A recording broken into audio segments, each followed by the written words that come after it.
गेल्या व्हिडिओमध्ये मी घराच्या पाठचे भोपळे काढलेले, आता मी घराच्या समोरचे भोपळे काढणार आहे। ही वेळ मी उशिरा लावलेली म्हणून भोपळे पण उशिरा तयार झालेत। ही वेळ इतकी चांगली नाही आहे तरी पण यावर इतके भोपळे लागले, त्याचं कारण आहे हँड पॉलिनेशन। मी जमेल तितक्या फुलांना हँड पॉलिनेशन करण्याचा प्रयत्न केला, त्यामुळे आज त्याला इतके भोपळे लागलेत।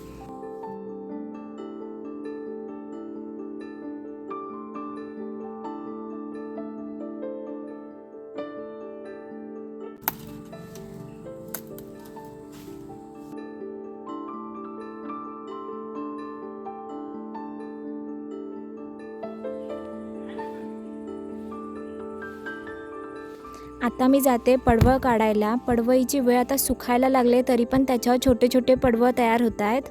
मी आता फक्त 2 पडवळ काढते आणि हा मोठा पडवळ मी बियासाठी ठेवला आहे।